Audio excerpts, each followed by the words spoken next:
Constantine Brooks, alias Mavado, was one of the hottest dancehall artists in the early 2000s. He and his rival, Vybz Kartel, was going neck and neck at it until Vybz Kartel got incarcerated and Mavado went overseas and signed with We The Best Music. These two artists' career took a different path, but what happened to Mavado? Yo, one of these here dancehall, Lincoln Terrage Records. One of the talk I turn in dancehall, Lincoln Terrage Records. Your entourage, the meeting I eat from morning, your ruggedness.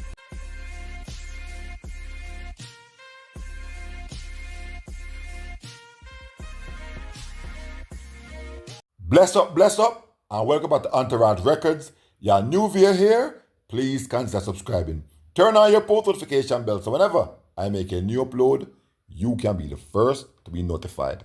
From Mavado entered dancehall, he hit the ground running with the song name They Ain't No Real McCoy. Them are just some baby boy.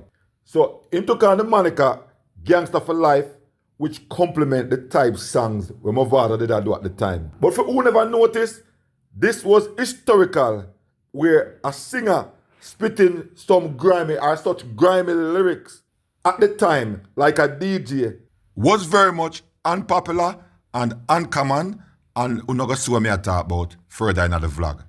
Whereas Theme Second song was supposed to be even much more grimier than that, because Theme Second song, the name Gun No Stick, Shot a Stick in a Boy. I mean, no found remember that, because a bounty killer get that song there, because him get advised at the time from Footer Hype, say, yo, don't do that song in a singer, because if you do that song, they won't shut you out.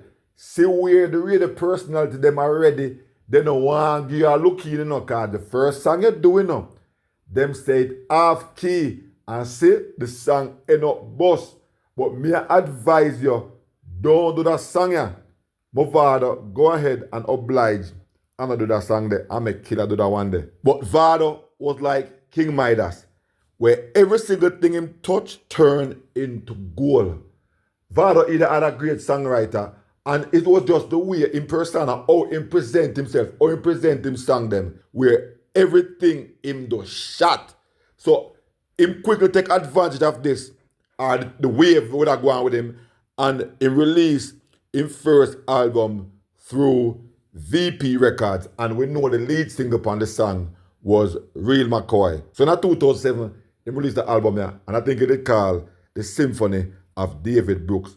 But by this time, Vado was highly in demand, and he had songs like I'm So Special. And remember, that song there, the video and everything, this song gave him a great look, because this video was big on BT. He also did Come Into My Room, and this was a collaboration with female dancehall artist Statius, which gave him a great boost as well. At this time, Vado did move past all-line competitors, which include Vybz Kartel and Busy Signal. I know for one might have a problem by me saying this, but true. Check the history. Vado moved past all of them. Him songs them and lead them big time. Where the other artists them after they play catch up to the pace where Vado did a set.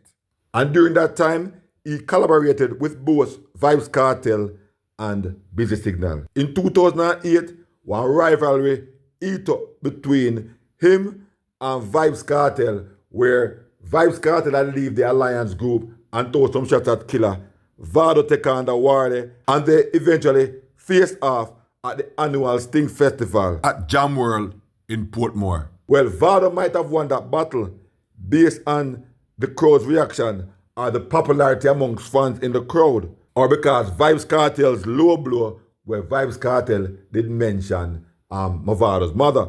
But Vybz Kartel won the war by capitalizing on the event of the show and released a song the very same morning. And the whole I want to know about that song there were released, and it's like from there, so Vybz Kartel just never look back. But anyway, the rivalry continued between he and Vybz Kartel, where simultaneously in 2011, both artists' careers took a different path, where Vybz Kartel was incarcerated and Mavado moved away to the US and was signed to DJ Khaled's We the Best Music. This was a move that was supposed to enhance Mavado's international career and also to regain the #1 spot in dancehall, since Vybz Kartel unfortunately was locked up.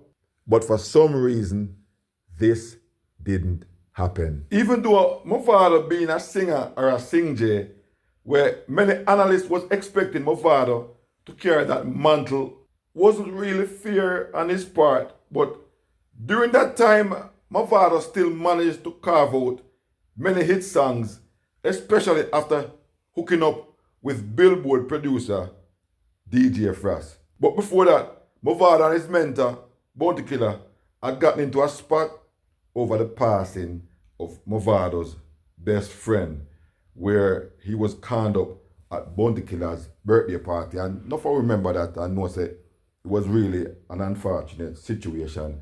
And this caused Vado and Killer to have one whole heap of things where songs start forward out and both of the artists them start fling words after each other and then go up on stage and call up each other name. They go up on various interviews and say different things about each other will never look good, none at all. And we can't say are two alpha males because none of the artists them wanted to take the responsibility as to where things did go wrong. Mavado had also migrated to the United States and was away for a long time, where his absence might have caused his popularity to dwindle. But in the interim, he had a clash with Popcorn on record where he quickly brushed Papi aside. But as time went by, Mavado was doing less songs and his hits were slowly drying up. The expectation of the sign with DJ Khaled with the best music was starting to look like it probably never the right move. But things started to get more worse for Vado because on a visit to Jamaica, he got into some altercation where he had reported the incident or the matter to the police. But shortly after that, a man had died where his son was charged. But Mavado had allegedly flew out the same or previous night, and rumors started to go around that Mavado was wanted for questioning by the authorities, or he was a fugitive of the law. The police insisted Mavado to turn himself in to fly back to Jamaica to answer what charges were pending.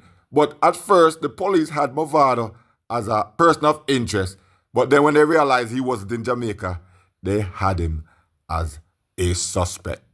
So Mavado stayed away from Jamaica for 7 long years.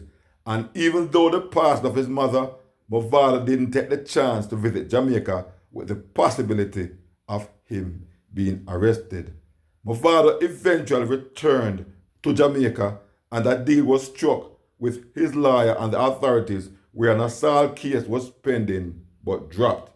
Now he's a free man all over again, but what all of this has done to his career, even though while still couldn't or was afraid to visit Jamaica, he still got to perform in different parts of the world.